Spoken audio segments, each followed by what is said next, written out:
China ने बांग्लादेश में देखिए शासन पलट के रख दिया है। इधर के 8 राज्य कट जाएंगे। श्रीलंका जैसा देश जिसकी कोई औकात नहीं, आंख चमका के चल गया। मालदीव इंडिया आउट कैंपेन चला। बांग्लादेश जिसको खाने को ठीक नहीं है, भारत से कह रहा है कि राजदूत लेके चल जा सकते, और हम लोग मिलिट्री वापस लेके आए। दुनिया में क्या छवि बनी होगी हमारी, हर देश ने क्या छापा होगा। बांग्लादेश में ऐसी सरकार आई है जो आराम से चाइना को क्या दे देगी। अब हमारे देश तो सिक्योरिटी खतरे में पड़ गया। अगर चाइना अटैक कर दे तो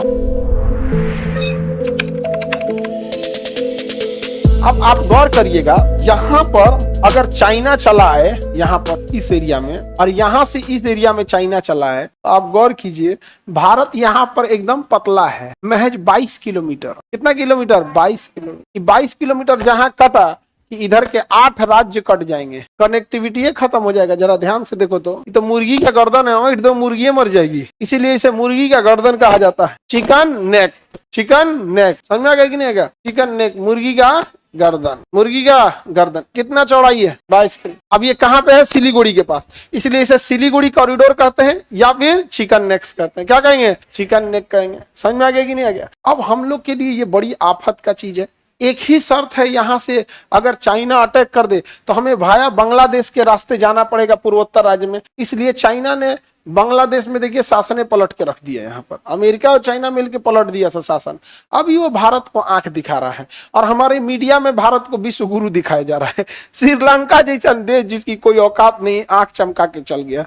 मालदीव इंडिया आउट कैंपेन चला दिया। यहाँ पर बांग्लादेश जिसको खाने को ठीक नहीं है, भारत से कह रहा है कि राजदूत लेके चल जा सकते हैं यहाँ पे, और समझा रहा है जी हमारा बिजली बिल देने की औकात नहीं। बिजली बिल, हम लोग का बिजली फूंक दिया है बांग्लादेश, हम लोग को आंख दिखा रहा है। नेपाल केपी शर्मा ओली पगला करके बैठा है वहां पे। पाकिस्तान से तो उम्मीद ही छोड़ दीजिए। तालिबान, अफगानिस्तान से हमारा बहुत बेहतरीन संबंध है, बट वहां तालिबान आ गया है। क्या गया? तालिबान सरकार को तो हटा दिया। यहाँ ईरान से अच्छा संबंध है, बट इजराइल और ईरान में पता नहीं कितना दिन ईरान जिंदा रहेगा। अच्छा, हमसे क्या दुश्मनी है ईरान की? हमें तो सस्ता पेट्रोल मिल रहा है, हमारा सामान खरीद रहा है, नहीं समझे?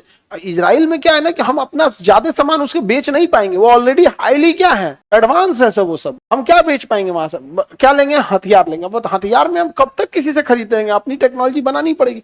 तो इंटरनेशनल रिलेशन में हम अपना डे बाय डे पड़ोसी खो सकते हैं, और ये नहीं समझ में आ रहा है। अटल बिहारी वाजपेयी ने एक बात बोला था कि आप अपने दोस्त बदल सकते हैं, पड़ोसी नहीं। मुसीबत में जितना जल्दी पड़ोसी काम आ सकता है, दोस्त नहीं आएगा। अमूमन लोग दोस्त से अच्छा रिलेशन रखते हैं, पड़ोसी से खराब रख लेते हैं। यही गलत फहमी हो जाता है भारत। तो हमारा रिलेशन इस हद तक बिगड़ते जा रहा है। अब क्या करिएगा? यहाँ पर ये जगह कौन हो गया? तो चाइना वाला हो गया। ऊपर नेपाल, हम नेपाल से तो बाईपास कर ही नहीं सकते यहाँ पर, और उसमें भी चाइना को हमला भी करना रहेगा ना, तो क्या करेगा पता है? बाढ़ के समय करेगा। बाढ़ के समय पूरे एरिया में बाढ़ आया रहता है। तो चिकन नेक में बहुत जरूरी है यहाँ पर सिक्योरिटी मेंटेन करके रखना। इसलिए हमें जरूरी है कि एक ऐसी सरकार रहे जो चाइना को यहाँ अड्डा, सैन्य अड्डा न दे, और नेपाल में भी ऐसी सरकार रहे। अभी बांग्लादेश में ऐसी सरकार आई है जो आराम से चाइना को क्या दे देगी? अड्डा देगी। लेकिन चाइना को अड्डा ये बांग्लादेश एक मुस्लिम कंट्री होके दे दिया। दुनिया में सबसे ज्यादा मुसलमानों पे अत्याचार चाइना ने किया है।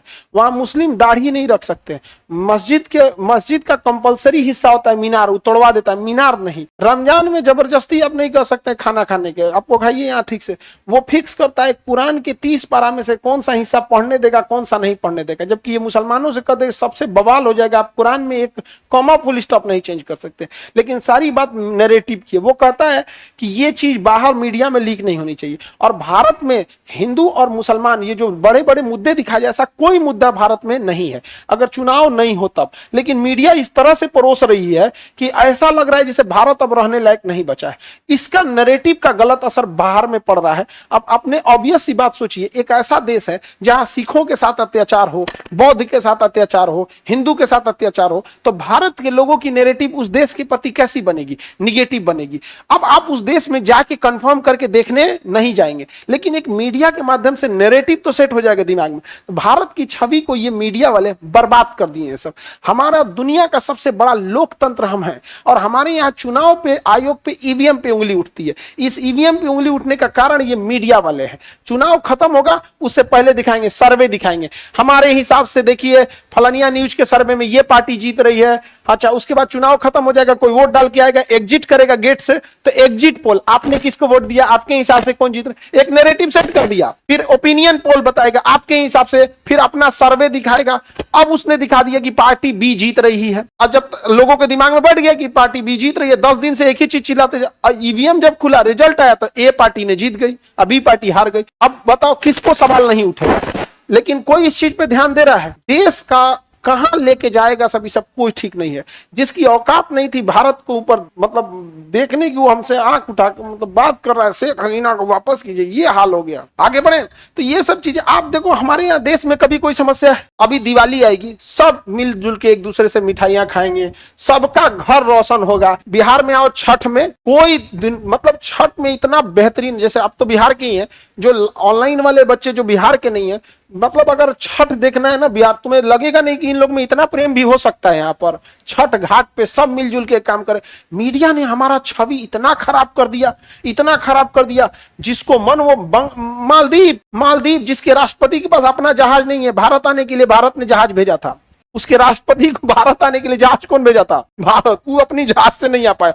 वो हमें दिखाया, इंडिया आउट का कैंपेन चलाया, हमारा जहाज पायलट वापस करा दिया, हमारी मिलिट्री वापस करा दिया, और हम लोग मिलिट्री वापस लेके आए। दुनिया में क्या छवि बनी होगी हमारी, हर देश ने क्या छापा होगा। सोचिए, यही न्यूज सोचिए, श्रीलंका अमेरिका की सेना को भगा दे तो भारत के हर एक अखबार पे क्या होगा, बित्ती बराबर श्रीलंका ने अमेरिका को वापस भगाया। एग्जैक्ट यही अंग्रेजी अखबार में छपा था, चाहे गार्जियन छापिए या फिर न्यूयॉर्क टाइम्स अमेरिका वगैरह में। लेकिन हमारे यहाँ की 20 कन्याएं तहस नहस कर दी हैं सब एकदम यहाँ पे। अब हमारे देश तो सिक्योरिटी खतरे में पड़ गया।